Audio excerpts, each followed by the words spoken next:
Chers amis, on va enchaîner avec la suite de l'émission. C'est parti pour les sujets de la semaine. Let's go.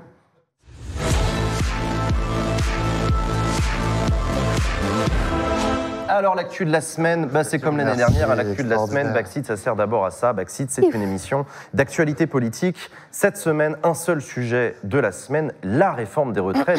La mère des batailles, pour interrogation. Ça y est, ça a été annoncé. C'était attendu avec un mois de retard par rapport au calendrier qui était prévu. Suite au Congrès Les Républicains, le gouvernement a décidé de reporter l'annonce de sa réforme des retraites au mois de janvier. On aurait dû le connaître avant Noël, le 15 décembre. Mais finalement, c'est le 15 janvier, c'était mardi dernier qu'a été annoncé par Elisabeth Borne, la fameuse des réformes des retraites. Recul de l'âge progressif, l'âge légal est reculé à 64 ans, accélération de l'allongement de la durée de cotisation à 43 annuités en 2030 au lieu de 2035, donc on accélère un calendrier qui était déjà prévu par la réforme Touraine, suppression des régimes spéciaux pour les nouveaux entrants sur le marché du travail dans les entreprises qui étaient concernées. Pas de surprise sur cette réforme des retraites. Pas de surprise, on s'y attendait.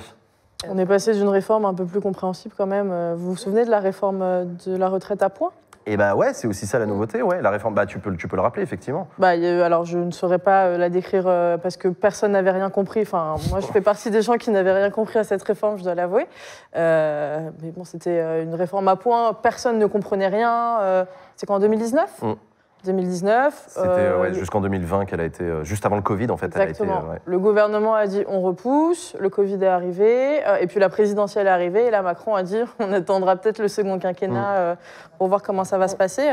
Et du coup, c'est une réforme à peu près normale. Classique, purement paramétrique en fait. Exactement. C'est ce qu'on disait sur la réforme de 2019-2020. Il y avait la réforme systémique et la réforme paramétrique. La réforme systémique, c'était la création d'un régime unique à points où 1 euro cotisé ouvre les mêmes droits pour tous. Et c'était la volonté d'Emmanuel Macron où en gros chacun choisit son âge de départ à la retraite en fonction des points qu'il a. C'est vous qui voyez. Vous partez quand vous voulez. Sauf qu'en fait, ils ont introduit un âge pivot qui du coup de fait a replacé une forme d'âge légal de départ à la retraite, et c'est comme ça que ça a été compris par tout le monde, notamment par les manifestants. Et là, du coup, on en revient à une réforme beaucoup plus classique. On bouge l'âge légal de départ à la retraite en tenant du coup les objectifs qui avaient été fixés par Emmanuel Macron. On ne touche pas au montant des cotisations pour ne pas augmenter le coût du travail. Le chat entend la régie apparemment. Qu'est-ce qu'il y a ? Le chat entend la régie. Alors la régie, on vous entend dans le chat. A priori, ils adorent ta voix, Max, mais voilà. Mais ils n'ont pas du tout aimé ce que tu as dit sur Jean. Ah, on m'entend ? Ouais, on t'entend. Non, mais effectivement, c'est vrai que dans mon oreille depuis tout à l'heure, en fait, le micro, il est ouvert en permanence, donc c'est vrai que j'entends tout ce qui se passe dans la régie. Mais en même temps, c'est ça aussi, Backseat, c'est la transparence. Qu'est-ce que vous voulez que je vous dise ? C'est l'artisanat, c'est Vous l'avez dit que le coup des micro-cravates, ça allait nous jouer des tours. C'est vrai. Ça commence. Du coup... J'ai pas dit de dingue. Moi, j'aime pas la réforme. Hein. Voilà. C'est plus ce que je disais. Je sais plus ce que je disais. Non, mais avant ça, indépendamment de savoir vos opinions, parce qu'on s'en branle pas mal, la question, c'est vos analyses. Qu'est-ce qu'on peut en dire de cette réforme des retraites ? Est-ce que le gouvernement est mort de trouille ? Est-ce que le gouvernement a peur d'une rentrée sociale qui... Alors, j'hésite à dire, elle promet d'être massive. En fait, on ne sait pas encore. 2 mobilisations sont prévenues, une le 19 février à l'invitation des organisations syndicales, une le 21 février à l'appel d'organisation de janvier. Le texte, lui, vient d'être présenté. Il sera soumis au Parlement à partir du début du mois de février. Se dirige-t-on vers un mois de février noir en termes de mobilisation ? Point d'interrogation. La météorologie sociale, ça n'a jamais été une science exacte, mais je vais quand même vous demander d'essayer de vous y essayer. Il passe au Conseil d'État aussi, là. Oui, mais bon... Il n'y a pas d'inconstitutionnalité sur une réforme des retraites. Le véhicule, non. Là, du coup, il ne regarde pas la constitutionnalité du texte, mais plus... franchement, on bouge des paramètres sur des régimes sociaux qui existent. Oui, il y a peu de chances pour que ce soit retoqué, effectivement. Mais c'est un avis, de toute façon. Ce n'est pas une décision c'est un avis, oui, c'est un avis. Qu'est-ce qu'on s'en branle de l'avis des conseillers d'État ? Non, pardon, excusez-moi. Tous mes respects, tout ça. Je sais pas, moi je dirais que pour la deuxième fois, ce gouvernement a réussi à rallier tous les syndicats entre eux et à redonner une force de puissance aux syndicats qui sont en train de demander un peu aux partis de gauche de leur laisser justement la place pour pouvoir eux mener cette lutte. Après, cette réforme des retraites, elle va passer dans le PLFSS. Non, PLFR, ouais. Rectificatif. Rectificatif, pardon. Ce qui veut dire que les débats dureront 50 jours maximum. 20 jours. 20 jours, C'est 50. Non, Ah j'ai oui, vu ça en coup. en Allez, En aller-retour, ouais, exactement. 40 et puis c'est bon quoi. 40, La rigueur, on a ce dit, serait drôle. Ouais. Donc ça va être finalement très court. Il y aura sûrement une mobilisation en février, effectivement, mais après, la loi va être Alors, il y a quand même probablement être adoptée. la question de l'obstruction, donc 49.3 possible, sachant que... On a Avec vu des lois 70 000, adoptées, qui ont pas eu de décret. amendements. Ouais, on a eu 70 000 oui. amendements déposés par LFI, a priori. Ils ont chauds, promis ouais. 70 Tu me regardes, genre Ouais, c'est ils sont moi, chauds, c'est ma pardon. faute, tu vois. Excuse-moi. T'en as écrit Excuse-moi. Non, t'en as écrit trop bien, ouais. Non. C'est ChatGPT qui va générer des amendements. Oui, c'est vrai. Bonne idée. Énorme. Non, il y aura peut-être de l'obstruction, mais a priori, Éric Ciotti et les Républicains sont rangés aux côtés de cette réforme. Alors, c'est ça aussi la grande nouveauté. Ça, c'est Léa. pas gagné quand même. Annoncé dans le JDD le week-end dernier. Certes, mais il y a quand même Abonnez-vous. quelques poids lourds, comme Aurélien Pradier, qui n'est pas tout à fait d'accord. Ouais, c'est qui a vrai. été, C'est vrai. Aurélien sur tout ce qui a Pradier, on lui été, donne ses uniformes et il sera très content. Je pense que Brigitte Macron a fait le SAV pour lui, tu vois, en disant qu'elle était favorable aux uniformes. Je sais pas, non, moi je pense qu'on peut avoir. Bon, déjà, les débats au Parlement seront évidemment assez chauds, je pense, de toute évidence. Le 49.3 n'est pas encore exclu, bien que le gouvernement cherche à tout prix à l'éviter. Je pense sincèrement que la droite, là, c'est une alliance de circonstances. Macron cherchait quand même une alliance un peu plus large en se disant si on enchaîne sur ce texte, peut-être que je peux rallier à ma cause les députés LR afin d'avoir une majorité davantage confortable à l'Assemblée nationale. Je pense que ce ne sera pas le cas parce qu'ils veulent quand même montrer qu'ils peuvent vivre sans LREM. Enfin, c'est quoi maintenant ? Renaissance ? Après, sur ce qui est de la réaction de la rue, c'est vrai que le fait que Laurent Berger de la CFDT, quand même, qui était plutôt partant initialement sur la réforme version 2019, retourne sa veste en disant à Macron que, en fait, il n'est pas prêt à ce que l'âge légal soit reculé. Ça, je pense que c'est un game changer, comme on dit, assez important. Ok. Mais ça aura du poids, ça ? Ça peut, à mon avis, avoir du poids, ouais, parce qu'effectivement, les syndicats, qui étaient quand même un corps intermédiaire assez fondamental dans notre démocratie, qui ont été globalement assez écartés pendant tout le premier quinquennat, Macron qui dit qu'il allait faire les choses différemment sur ce second quinquennat, en proposant effectivement de donner davantage de place au corps intermédiaire. Il faut savoir que la CFDT, du coup, va bouder le CNR. Et ça ne l'arrange pas, Macron, parce qu'il faut quand même qu'il ait un semblant de corps intermédiaire qui soit présent au CNR. Donc je pense qu'il y a quand même une certaine, un rapport de force qui est en train de se créer avec des acteurs. C'était un peu inattendu, à mon avis. Et je pense que ça peut effectivement peut-être restructurer le paysage syndical, militant. Bien sûr. Moi, je pense que ça peut quand même... Le paysage syndical, il est sur une évolution lente depuis longtemps. La CFDT a damé le pion à la CGT dans le privé. C'est le premier syndicat de France aujourd'hui. Dans le privé, pas dans le public. Il faut dire que quand même, globalement, tu vois, quand tu prends les précédentes réformes, quand tu prends les précédentes réformes des retraites, donc on a eu 2005, 93, 98, 95, pardon, celles qui ont échoué et d'autres qui ont abouti, la majeure partie ont abouti. La CFDT, c'est toujours rallié au gouvernement. N'a jamais été contre, en fait, la majeure partie des réformes qui ont été... En 2010, si, en 2014, non, ouais. Globalement, quand tu regardes la majeure partie des réformes, ils étaient quand même... Notamment celle de ils 2003, étaient alignés. Ouais. Donc c'est quand même un fait assez inédit, en tout cas à mon sens, qui peut peut-être amener vers une alliance syndicale, comme on ne l'a pas eu depuis très très longtemps, sur un certain nombre de réformes. Et voilà, donc affaire à suivre. Jules, comment tu l'identifies, toi, ce mouvement social naissant ? Alors, deux choses. D'abord, pour revenir sur ces histoires de syndicats, la CFDT, il ne faut pas oublier un truc, la CFDT et la CGT ont des bases. Alors, c'est vrai pour l'un comme pour l'autre. C'est-à-dire que la CGT, je ne sais pas si vous vous souvenez, mais pendant la loi travail, ce n'est pas la CGT qui avait appelé à la première date de manif. C'est des syndicalistes de la CGT qui, via Facebook, ont forcé sur une date. Que la CGT a été obligée de suivre derrière, parce qu'en fait, la page Facebook marchait, ça cliquait, les gens disaient « je viens ». Et ils se sont fait emporter comme ça. La grève des contrôleurs en décembre, c'était la même chose. Donc, on a des syndicats auxquels... Il peut arriver qu'on reproche d'être un peu plan-plan, de faire des petites journées d'action un peu molles, voilà, on sort le jeudi, machin. Ils sont en partie dépassés par une base qui est, je dirais pas chauffée à blanc, mais qui est peut-être vexée par quelques années voilà, d'un pouvoir qui n'a pas écouté les corps intermédiaires, etc. Et puis d'une violence sociale, en fait. Oui. T'es de la CGT, tu vois l'enchaînement des réformes Macron. Cette réforme des retraites est évidemment perçue comme quelque chose de violent par le monde du travail, que ce soit la méthode ou le but même de la réforme. Ça parle à tout le monde, les retraites. Ça parle à tout le monde. Ça veut vraiment dire, on va te prendre 2 ans de vie à toi, en plus, avant de te laisser souffler un peu, ou avec un peu de bol, tu seras mort et il n'y aura pas à te la verser. C'est le cas, pour le coup, d'un pauvre sur 4 à 62 ans. 64 ans. À 62 ans. À 62 ans aujourd'hui, c'est 1 sur 4, et à 64, on passe à 1 sur 3. 1 sur 3. Et puis, voilà, donc bon, bref. Mais deuxième chose, la CFDT aussi a une base. Ouais. Ça peut. Pourquoi la CFDT elle est contre la réforme ? Il y a eu des votes il n'y a pas longtemps dans la CFDT. Il y a eu des votes qui étaient sur une ligne de bon, on se laisse pas faire par Macron. Donc Laurent Berger qui est à la tête de la CFDT, il suit sa base et il n'est pas dit qu'il soit pas lui-même dépassé par sa base. Souvenez-vous, novembre-décembre 95, c'est exactement ce qui s'est passé. À l'époque, c'était Nicole Notat qui était à la tête de la CFDT. Très mauvais souvenir. Elle s'est fait huer par les syndicalistes parce qu'elle avait accepté de discuter avec le pote d'Adèle, Juppé, qui était pourtant right in his boots, et qui ne voulait rien céder à la rue. Et ça a été un traumatisme pour la CFDT. Ça a été un traumatisme pour la CFDT. On n'est pas à l'abri. Laurent Berger, je pense que c'est quelque chose qu'il a en tête. Ouais. C'est quelque chose qu'il a en tête. Et au moment de la réforme Touraine, Laurent Berger avait des coups de fil de François Hollande, ça se faisait... Tu vois, t'avais le François Hollande qui téléphonait à Laurent Berger, lui disait « Si on fait ça, ça passe, oui, je sais pas. » Le dialogue social, c'était ça. C'est pas vraiment l'idéal d'un dialogue social en démocratie, en république, avec des corps c'est vraiment si juste les deux patrons se passent des coups de fil, mais c'était comme ça que ça se passait, au moins il y avait un dialogue. Berger, en début du mandat de Macron, a été assez vexé que Macron ne l'appelle pas aussi souvent que l'appelait Hollande. Mais c'était ouf. Voilà.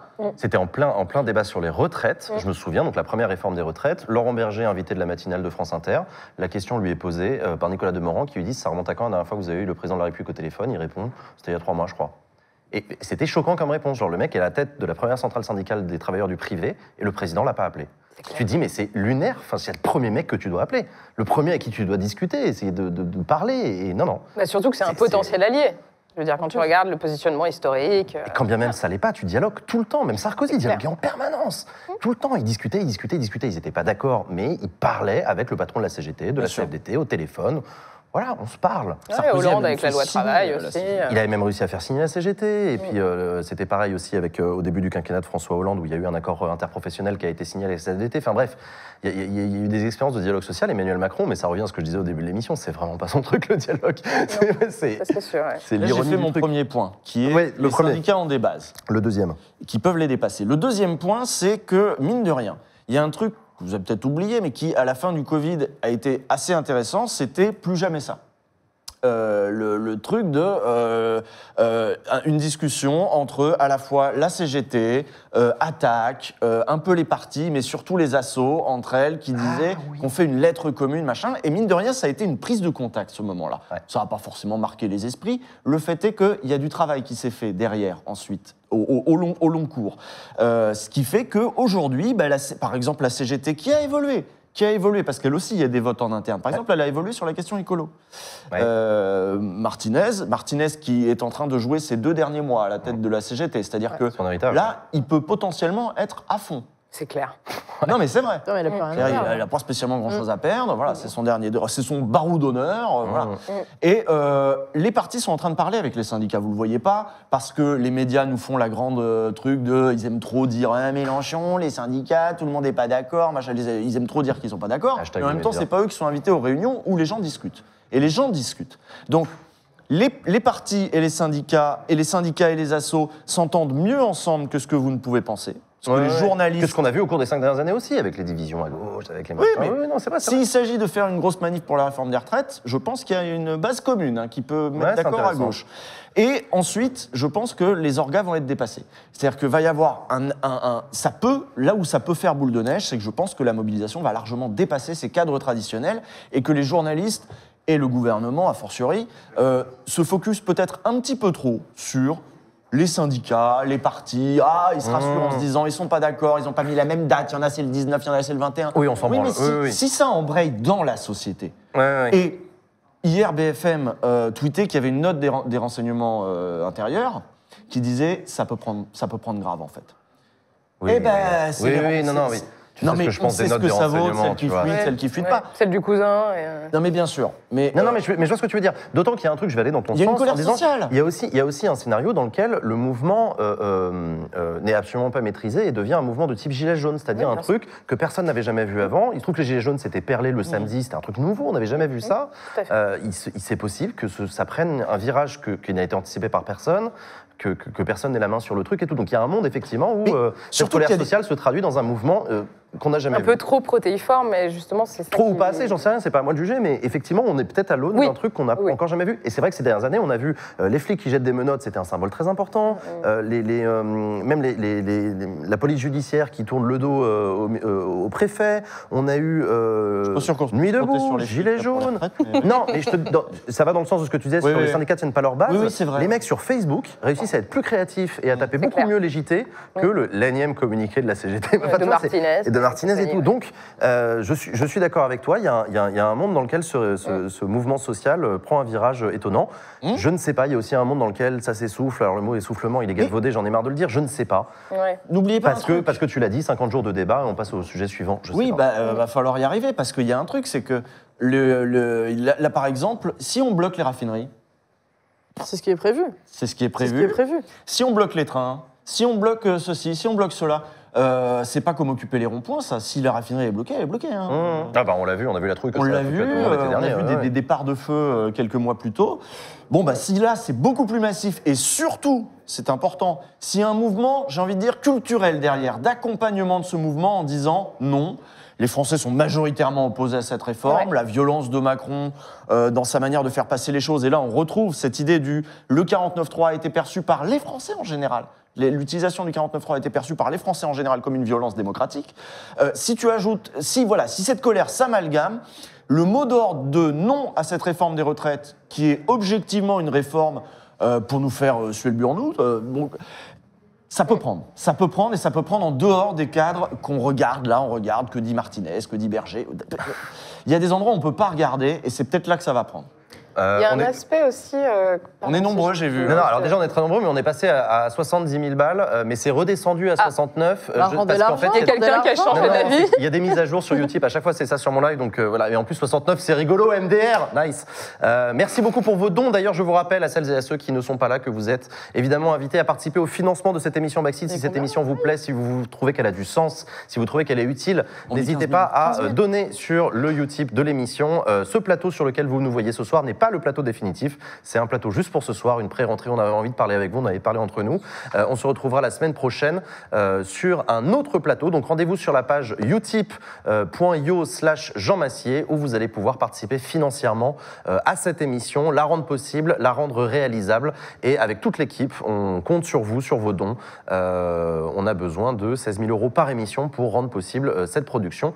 Donc merci à vous. Venez sur le Utip. Alors qu'on était en train de parler de la réforme des retraites, cette réforme des retraites qui a également été dealée par le gouvernement avec les Républicains, c'était attendu, même s'il y avait le doute du Congrès des Républicains avec un Éric Ciotti qui, prenant la présidence, on ne savait pas s'il allait négocier. Il se trouve que les vacances de Noël ont été productives puisque les Républicains ont fait savoir par la voix d'Éric Ciotti et d'Olivier Marleix qu'ils étaient satisfaits d'avoir été entendus.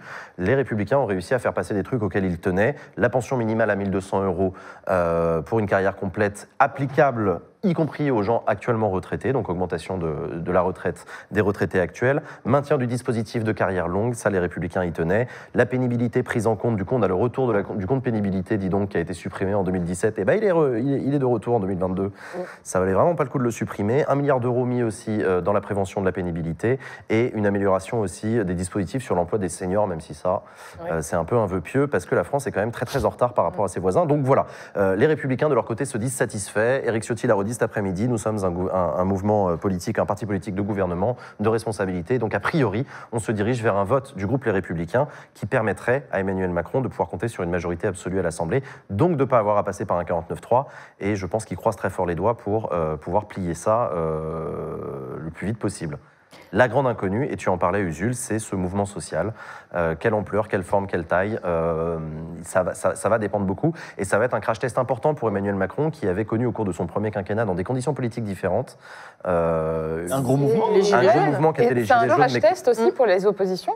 pour les partis d'opposition. C'est un crash test pour la gauche, pour voir comment la gauche arrive à avoir une réponse vraiment structurée par rapport à cette réforme. C'est un crash test pour Marine Le Pen. Et c'est un gros crash test pour Marine Le Pen. Marine Le Pen parce qu'on sait quand même que la majeure partie des personnes qui vont être impactées par cette réforme, parce qu'on soit d'accord ou non sur le fond, notre avis, c'est vrai que c'est pas important, mais il faut quand même rappeler que cette réforme va tout de même impacter les personnes qui sont dans des situations professionnelles les plus précaires, ça c'est quand même important de le rappeler, qui sont aussi, on le sait, le vote ouvrier désormais est un vote qui va au Rassemblement national en partie, donc ça veut dire que ça peut potentiellement renforcer le Rassemblement national dans la perspective de 2027. Et ça c'est quand même un élément qui est un peu sous-estimé, j'ai l'impression. C'est un des arguments de Laurent Berger.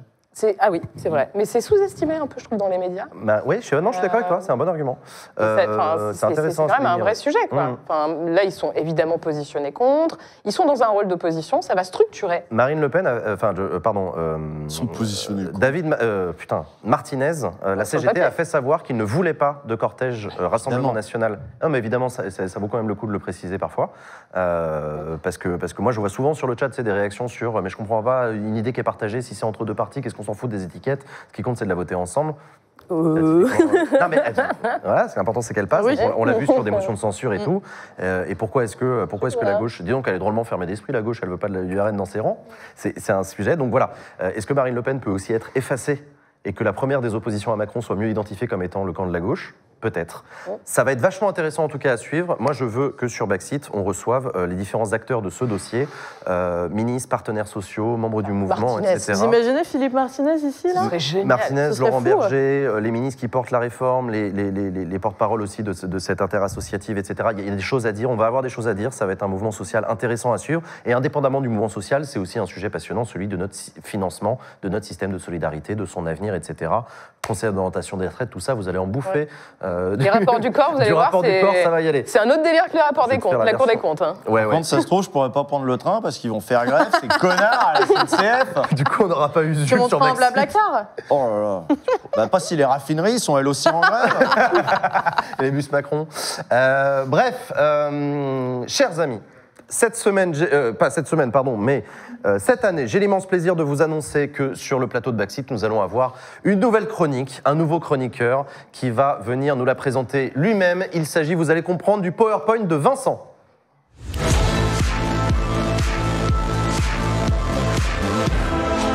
C'est la première, Incroyable, Vincent qui nous rejoint sur le plateau, mesdames et messieurs, Vincent Manilève.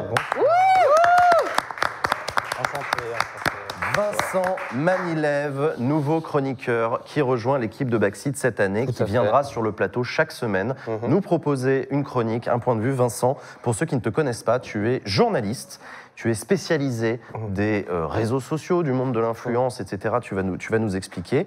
On te retrouve sur les réseaux sociaux eux-mêmes, c'est vachement bien fait, c'est un peu méta, notamment sur Twitch. Est-ce que je t'ai bien présenté ? Oui, alors je précise que quand même, factuellement, je vais redevenir journaliste dans quelques jours. Je redeviens freelance, comme on dit, etc., après une petite période à part. Mais non, sinon, c'est exactement ça. Je parle de culture web depuis pas mal d'années maintenant, de youtubeurs, de streamers, d'Instagram, de Lena Situation, Thibaut InShape, qui aiment beaucoup le gouvernement, enfin ce genre de choses, quoi.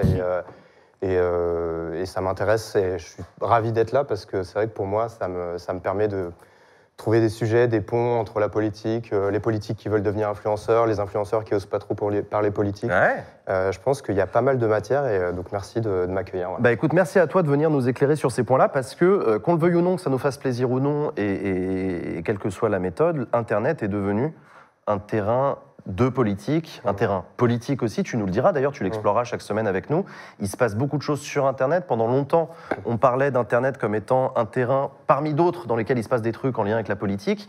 J'ai l'impression, mais dis-moi si je dis une connerie, que depuis quelques années, Internet, de fait, est à l'origine de mouvements sur Internet. On peut parler du Trumpisme, on peut parler des fake news, du complotisme et tout, mais on peut aussi parler, et on en a parlé tout à l'heure, de ces pages Facebook de grève, de ces mouvements type Gilets jaunes sur Facebook intégralement, de ce qui peut se passer. On peut parler de ce qui s'est passé au Brésil aussi, la semaine dernière. Ouais. Donc c'est aussi ça, non? Je sais pas, tu as un regard là-dessus? Oui, non, mais c'est vrai clair. qu'on a longtemps sous-estimé un petit peu le pouvoir. Enfin, c'est vrai que Facebook, on l'a notamment longtemps considéré comme la page des parents, des boomers, etc., où il se passait plus grand-chose. Alors qu'en fait, c'est là que tout se passe sur pas mal de mouvements, d'organisations, de groupes Facebook privés, ce genre de choses. Il y a énormément de monde, d'univers, des fois de niches à explorer. Et c'est vrai qu'aujourd'hui, je pense que c'est nécessaire de prendre ça très au sérieux. Enfin, on a déjà vu les conséquences directes de certains mouvements qui s'organisaient, etc., avec l'élection de certains présidents, notamment aux États-Unis, etc. Donc, je pense que, ouais, des fois, c'est un peu, on se noie un peu dans ces réseaux sociaux, mais c'est vraiment un univers passionnant à explorer. Bah ouais, non, mais carrément. Si on réfléchit un peu en prospective, si Baxit avait existé au cours de ces derniers mois, il y aurait eu plein de sujets qu'on aurait pu aborder. Il s'en est passé des trucs ces derniers mois. La question, d'ailleurs, c'est un peu encore contemporain, mais la question de la lutte contre les influx voleurs, pardon de réutiliser ce mot-là, popularisé par Booba, mais Bruno Le Maire est rentré dans la danse. La question du harcèlement en ligne, tu te souviens d'octobre-novembre, ce moment avec Magla, avec Kyria, etc. Là aussi, le ministre du numérique qui pour la première fois rencontre des influenceuses pour en discuter. Je sais pas, qu'est-ce qu'on a eu d'autre ces derniers mois? Il y a aussi d'Event la prise de parole, notamment d'Antoine Daniel, d'Angle Droit contre Emmanuel Macron. Il y a l'appel au vote pour Mélenchon de Billy, un rebeu des terres. Ouais, super intéressant, trop intéressant ça aussi. Il s'est passé énormément de choses et à chaque fois, c'est vrai qu'on a tendance, je trouve, à en parler dans un tweet ou dans un thread, mais pas forcément à creuser beaucoup plus ces sujets-là. Et oui, une fois qu'on commence un peu à ouvrir la porte, il y a énormément de choses. Et surtout, justement, avec les influenceurs, etc., qui est un monde qui commence à peine à être considéré quand on se rend compte que, effectivement, Bruno Le Maire commence à peine à faire une concertation publique aujourd'hui pour des arnaques qui existent en ligne depuis des années et des années. C'est vrai qu'on se dit, ah oui, il serait temps quand même. Et je suis content que dans une émission comme celle-ci, on puisse donner de la place à ce type de... Bah ouais, carrément. Non, mais on l'a pas dit, oui, le plus grand événement web et politique, c'est le retour de l'émission Baxit, à partir de janvier 2023, vrai, quand même, ça marque l'histoire. Non, mais blague à part, le Emmanuel Macron qui fait des vidéos YouTube aussi. On va en parler. Oui, effectivement, Emmanuel Macron qui a commencé, je m'en rappelle, j'en parlerai la semaine prochaine, mais qui apparaissait sur Snapchat et qui a parlé de son filtre Snapchat préféré et qui a commencé progressivement à se filmer, à faire tomber la cravate, etc., pour lui-même faire la mise au point de sa caméra, ou en tout cas faire semblant de faire la mise au point de sa caméra pour une vidéo YouTube, d'utiliser des mêmes Bob l'éponge. Enfin, il y a plein de choses, je trouve. Ça allait super loin, Ça allait super loin et c'est triste. Maintenant, je peux plus utiliser le même Bob l'éponge. C'est horrible. C'est connoté. Voilà, c'est connoté. La dead. Et en même temps, il y a bien une époque où il a fallu que ça arrive un jour. Enfin, je veux dire, la culture web étant en train de devenir une culture dominante de fait, ne serait-ce que par effet de génération, un jour, on allait bien finir par avoir des politiques youtubeurs. Que ce soit comme que les médias ou les politiques, il faut aller parler là où les gens sont. Et il y a une grosse partie des gens qui sont sur les réseaux sociaux, sur Facebook, sur TikTok de plus en plus. Et effectivement, TikTok, on a vu ce qui se passe avec un ancien ministre des Transports. Emmanuel Macron aussi, il a beaucoup pris la parole, même quand il était malade aussi. Enfin, il y avait cette fameuse vidéo filmée en selfie, il apparaissait Jean-Philippe Tanguy aussi, la TikTok maintenant. Voilà, non mais il y a énormément de choses. Et effectivement, c'est pas toujours, voire rarement une réussite, mais c'est intéressant à comprendre. Carrément. Jean-Luc Mélenchon, qui a fait d'Internet et de sa présence sur les réseaux sociaux un moteur de mobilisation des jeunes dont on parlait tout à l'heure dans la crise actuelle. Enfin, il y a aussi des mouvements hyper intéressants. Le Discord insoumis qui se rebelle, c'est en soi un truc c'est hybride au possible. Il y a 5 ans, on n'aurait jamais pu voir cette discussion. Mais c'est devenu une entité à soi. Mais oui, c'est ça, c'est devenu une entité en soi. Mais Internet, c'est la vraie vie d'une certaine façon. Donc, oui. Oui. Désolé, je voulais pas. Non, j'étais en train de réfléchir. Sur un plateau télé, ils auraient dit ça comme ça. Je ne sais pas comment ils l'auraient dit, mais. Ah non, mais c'est incroyable. Exactement comme ça. Finalement, on passe un peu du virtuel au réel. Oui, mais c'est l'équivalent. J'ai l'impression de leur dire. La frontière est assez poreuse. C'est exactement ça. Eh bien, écoute, Vincent, merci à toi de rejoindre la bande. On a hâte de suivre tes chroniques. Donc voilà, ce sera le PowerPoint de Vincent. Merci à toi, Vincent. Merci beaucoup. Bonne fin de soirée. Toutes les semaines. Voilà, je serai là. Toutes les semaines. Voilà. Non, il y a avec pas un tout le monde a une PowerPoint très beau. Adèle aussi toutes les semaines. Non, il n'y a que toi qui... Non, je déconne. Ça va tourner. Merci beaucoup. Merci Vincent, beaucoup. à très bientôt. Merci. À la semaine prochaine. À la semaine prochaine, incroyable. Mesdames et messieurs, on va continuer cette émission encore une fois en vous présentant des beaux visages et des belles personnes qui rendent possible cette émission. Chers amis, je sais que dans le chat tout à l'heure, je vous ai vu, vous avez surkiffé la musique du générique de l'émission, l'ensemble de l'ambiance musicale de l'émission, toute l'identité musicale de l'émission. J'ai l'immense plaisir de vous annoncer qu'elle a été créée par un artiste, un musicien, un compositeur qui s'appelle The Toxic Avenger. Je suis très très heureux que Toxic Avenger ait accepté de travailler, de mettre son talent, sa passion et sa création au service de l'émission Backseat. Je crois qu'il est avec nous en visio. On a réussi à le choper. Simon, est-ce que tu es avec nous? Regarde-moi ça, oui, incroyable. Ah, la technique est incroyable. Énorme. Comment tu vas, Simon? Ça fait trop plaisir. C'est compliqué, on le voit. Ben oui, ça va, j'ai l'impression d'être avec vous, c'est bien. Mais tu es avec nous, ça fait trop plaisir que tu sois là. On va t'avoir en face de nous dans quelques instants, t'inquiète pas. Je le disais, donc tu es un artiste. Je t'ai rencontré l'été dernier, c'était au Popcorn Festival que je t'ai rencontré. Je suis venu te dire que j'appréciais beaucoup ce que tu faisais depuis longtemps. Je le disais, donc tu es compositeur de musique. Ton premier album est sorti en 2011, mais tu faisais déjà de la musique depuis un bout de temps. Tu as collaboré avec Orelsan, avec DC's, avec Simone Allebonne aussi. Ton dernier album est sorti récemment, c'était en 2022, la fin d'année 2022. Il s'appelle Yes Future. Je vous invite tous à l'écouter. Je vous en ai déjà fait la pub plein de fois en stream, mais là c'est l'occasion aussi. Allez l'écouter sur toutes les bonnes plateformes. Il s'appelle Yes Future. Et voilà. Simon. Magnifique, salut, à demain. Non, c'est pas voilà, genre c'est terminé. Mais, On fait comme ça. Mais merci à toi d'avoir accepté de composer la musique de l'émission. Je crois que tu peux le dire aux gens à quel point j'ai été chiant quand je t'ai demandé de composer cette musique. Tu peux le dire. Qu'est-ce que je t'ai dit? Alors à la fois c'était un plaisir parce qu'en fait, Backseat est une émission que je regardais avant et que je vais continuer à regarder en nouvelle saison. Mais oui, c'était extrêmement chiant. J'ai souvenir d'un brief qui mêlait à la fois chorale d'enfants, art techno, musique symphonique. Ah, il avait pris de la drogue. Mais n'hésite pas à visiter aussi les contrées exotiques et pourquoi pas un peu de guitare électrique.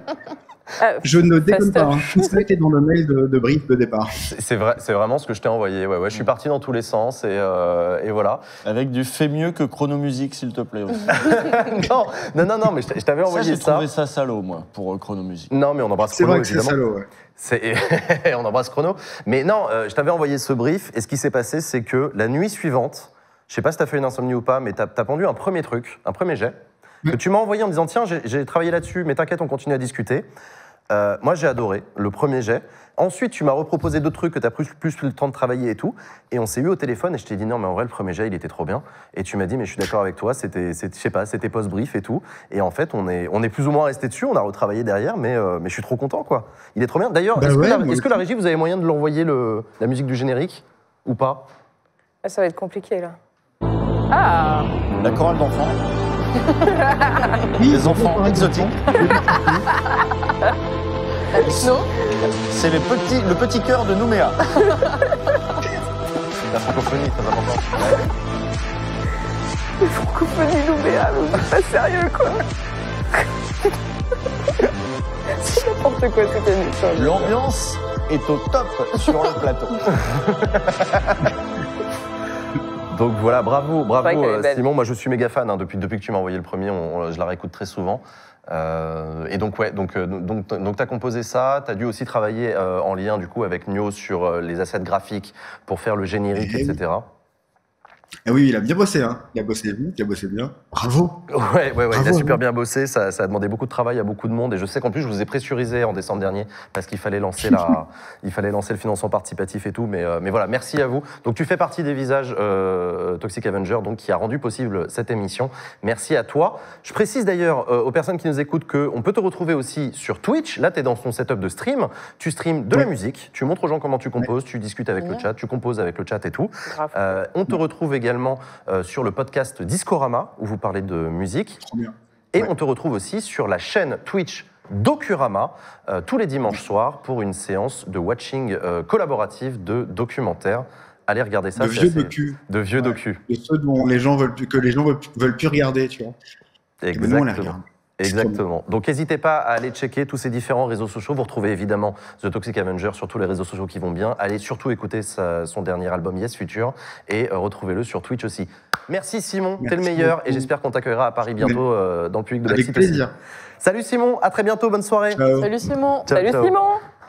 Voilà, et merci beaucoup évidemment à Simon d'être venu nous passer un petit big up en visio dedans l'émission.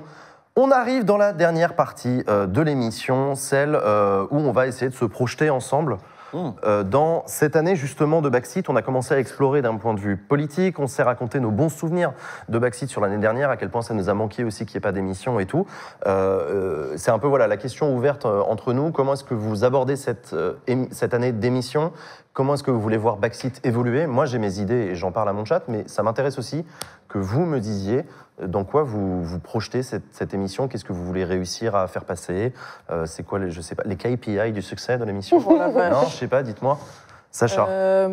Moi, je suis super contente que tu nous aies dit, le jour où tu nous as réunis pour nous dire que Backseat revenait et que tu avais déjà une idée un peu de ce que tu voulais faire, qu'il y aurait, indépendamment de personnalités politiques, des personnes aussi issues de la société civile, entre guillemets, donc des gens qui ne font pas que de la politique, mais qui expliquent la politique et qui la travaillent quotidiennement, du genre des journalistes, des scientifiques, Ouais. des experts, des sociologues. Ça manquait l'année dernière. Ouais.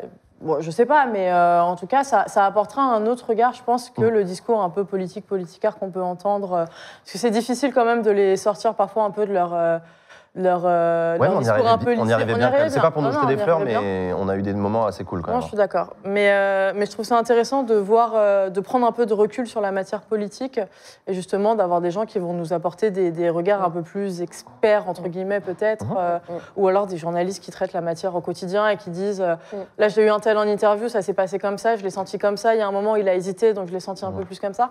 C'est important aussi de faire découvrir aux gens, je pense, comment fonctionne une interview politique, Ouais, carrément. comment on la prépare, plein de choses comme ça. Je suis Donc, pas sûr que, je suis pas sûr que, j'ai pas envie que ça devienne une émission d'analyse de médias. Non, il y en a bien d'autres sûr. qui le font, Non, il y a non, sur Image et clairement tout, pas, mais, clairement pas. mais ça reste un sujet. En soi, d'ailleurs, les médias dans la Bah, politique, l'interview parlons-en. politique. Non, Ah mais oui, clairement. parlons-en. Parlons-en carrément. Non, je sais pas, je réfléchissais, je sais plus à quoi je réfléchissais, mais du coup, je vais donner la parole. À vous. Léa. Alors, moi, je trouve que c'est une belle mise en perspective du changement dans la continuité. Et ça j'aime, je dois avouer. J'aime le fait qu'il y ait des nouvelles têtes, qu'il y ait une nouvelle équipe, mais je suis contente aussi qu'il y ait encore Adèle, Sacha, Usul. Et toi, Jean, bien sûr. Moi, je t'en prie. C'est impossible sans toi. Mais je trouve ça cool qu'il y ait aussi de nouvelles têtes parmi l'équipe de chroniqueurs et de chroniqueuses. Je trouve que c'est important aussi pour le chat d'avoir des points de vue différents. Je te rejoins sur le fait que les avis d'experts, et peut-être quelque chose qui nous a manqué d'ailleurs l'année dernière, parce que comme tu le dis très bien, on est un peu toutologue, mais en même temps, c'est quand même pas mal d'avoir une perspective un peu plus technique parfois sur certaines choses. Et ce sera très bienvenu.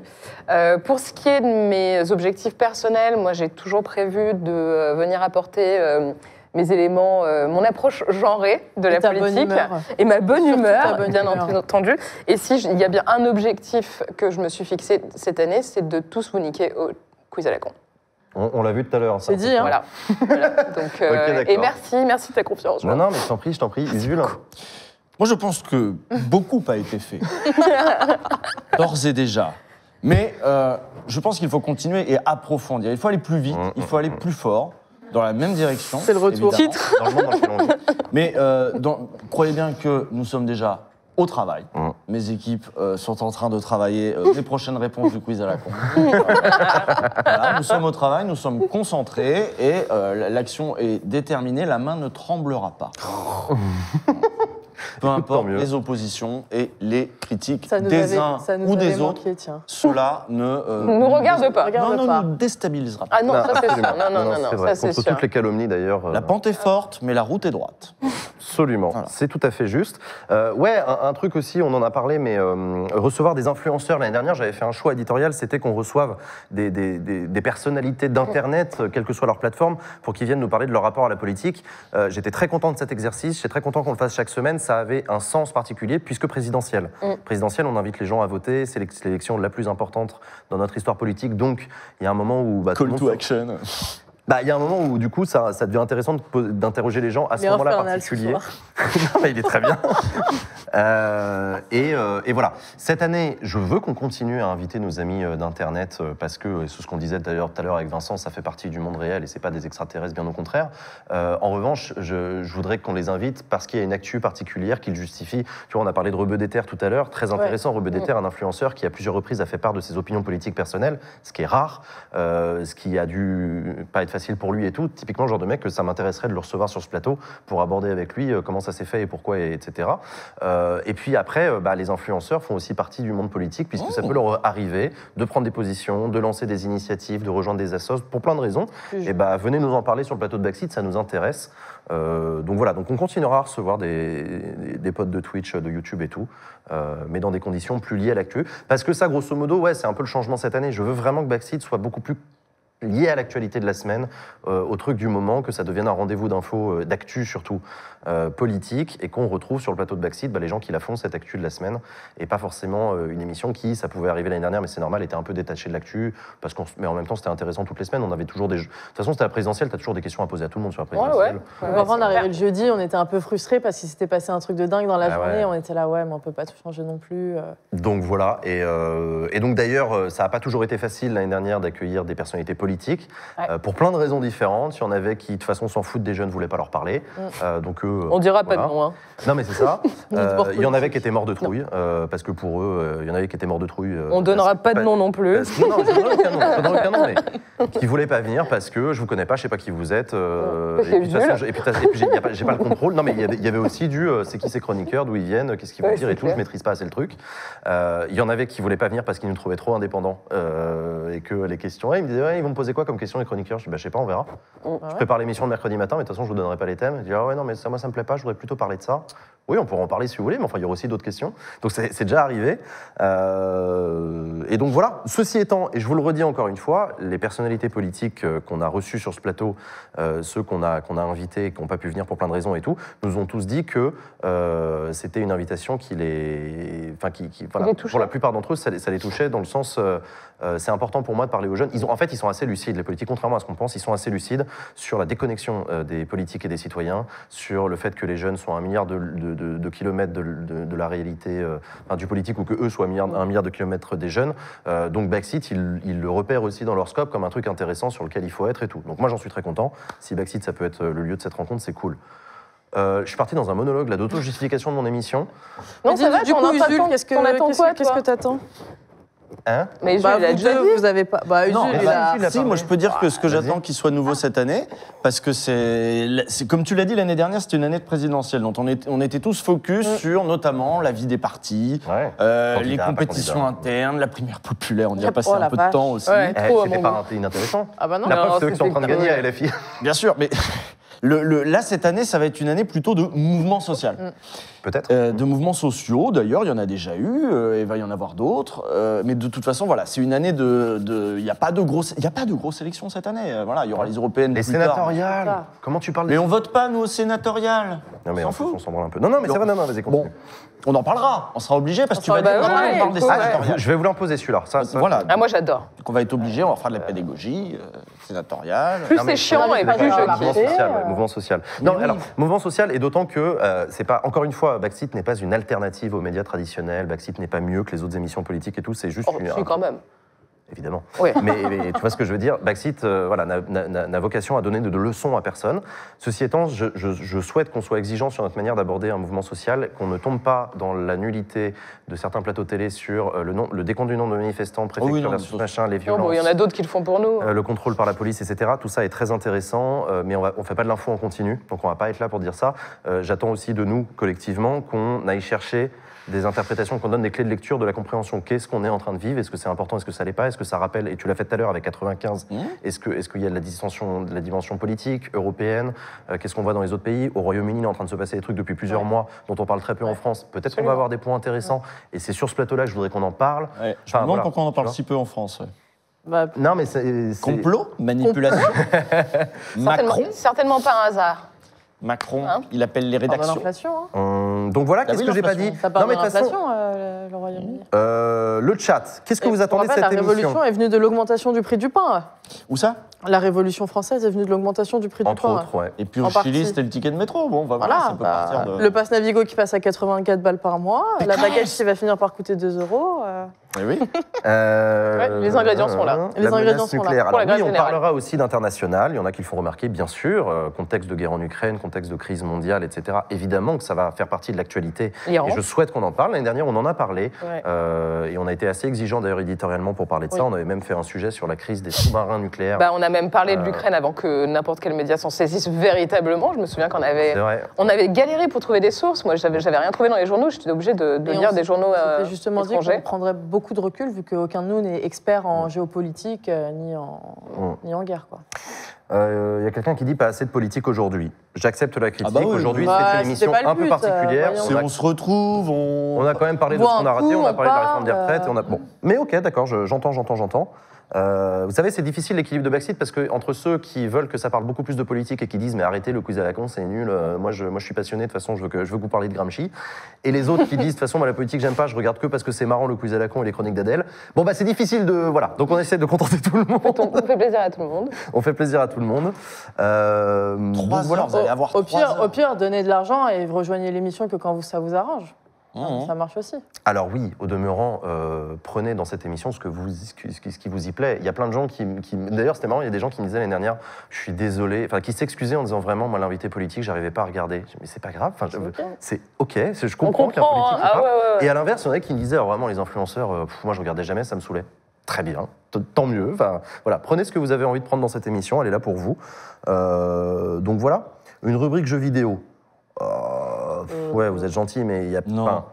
Bon, Il y a Sur- assez sur Twitch. Il y a non assez Sur Twitch, tu dois ouais. trouver. Ouais, normalement, tu tapes Mais- jeux mais vidéo dans la Vincent- barre de recherche. Tu vas Alors, pouvoir jeux vidéo trouver et des trucs. politique, why not? Moi, je suis le premier. Hein. Vincent pourra venir nous en parler. Why not? Ça peut être intéressant. Mais bon, politique quand même un peu, au bout d'un moment. Donc voilà. Est-ce que quelqu'un sait si Toxic Avenger est passé? Et oui, il est passé. Il va falloir que tu regardes le replay. N'hésite pas à faire un don. Une meilleure intégration du chat dans l'émission. Oui. On va essayer. Je vous redis que j'ai pas envie de Ah vous faire oui. de fausses promesses. Je vous redis que quand on est plus de 2 personnes à parler sur un plateau quel qu'il soit, c'est toujours beaucoup plus compliqué d'avoir une intense interaction avec le chat. Quand je suis seul chez moi avec vous, je suis à 100% avec le chat et je discute avec vous et c'est mon plaisir et tout. Backseat est un exercice qui éditorialement est différent parce qu'il est en plateau, ce qui a ses avantages, ce qui a aussi l'inconvénient de on ne peut pas passer autant de temps qu'on le voudrait à discuter avec vous. On va quand même essayer de le faire, soit on va trouver des méthodes, soit je préparerai mieux avec vous le jeu mercredi après-midi, on va essayer de trouver, mais je suis d'accord avec vous, ça manquait un peu l'année dernière. Mais regardez là ce que je suis en train de faire, je suis en train de discuter Mais avec vous. rassurez-vous, on vous lit. Hein. Il y a quelqu'un qui demande est-ce que Usul est toujours marxiste? Oh oui, bien sûr. Voilà, très bien. C'est bon, pas de problème, je suis là. On a envie d'entendre des chercheurs, vous en entendrez, et j'en suis très heureux. Tac, tac, tac. Qu'est-ce qu'ils disent encore? Non, je sais pas, je regarde. Une caméra sur les coulisses. Ah bah vous voyez, je vous le disais, la caméra régie. Bon, on verra si on a le budget. Mais ouais, non, mais... Caméra coulisses, ok. Moi, je suis comme vous, hein, je suis très fan de Ils l'idée. ont peut-être pas envoyé. Des sociologues. Jean Covici, mais vous cassez les couilles. Combien de fois je l'ai dit qu'il fallait arrêter avec ça? Et à la limite, why not, hein. Moi, non, mais ça m'intéresse, Jean-Marc Jancovici. Non mais oui, d'accord, mais moi c'est pas le Jean Covici le problème, c'est eux qui demandent Jean Covici le problème. Ah, on veut Jean Covici. Bon, bref. Est-ce que vous avez... Ça va, t'as réglé ton compte avec les gens Cozouz? Là, moi j'ai pas de problème avec Jean Covici. Hein. C'est les gens Cozouz qui sont C'est les pas gens mal, je sais, Cozouz. je sais. Ouais, Jean Cozouz. Mais comme tous les zouz, hein. Vous êtes Ouais. Mais c'est un vrai gourou. Hein. Zouz de n'importe Dingue, qui. quoi. On a Non, fait un mais petit pas article plus sur que les ça. gourous de l'écologie dans la newsletter de Popeye. Vous avez acheté sa BD là pour offrir à Noël? La BD là de Jean Covici? Moi, je l'ai offerte, moi, ouais. Et voilà. Eh, allez, Non. Mais je l'ai offerte à un pronuc, évidemment. Je vais pas, on va pas foutre le bordel au dîner de famille non plus. Ouais, donc ça n'a rien changé en fait. Donc voilà. Des annonces sur les nouveaux chroniqueurs de plateau. Ah non, on va regarder un peu des surprises. Vous allez voir des visages. Vous allez découvrir des nouveaux chroniqueurs, peut-être chaque semaine, peut-être certains reviendront et tout. C'est aussi l'occasion pour moi de les inviter parce que ça m'intéresse de les avoir. Peut-être pour eux de se tester.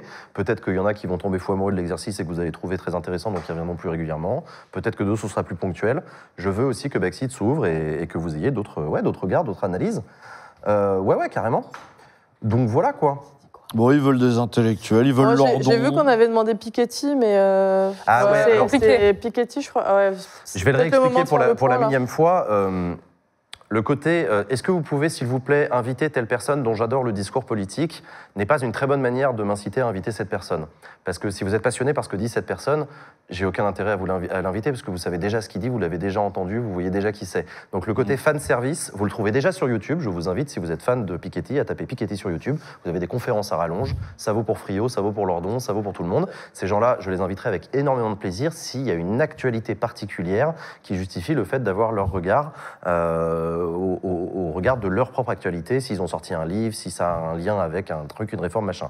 Donc voilà, désolé, je n'ai rien contre la personne dont vous êtes fan.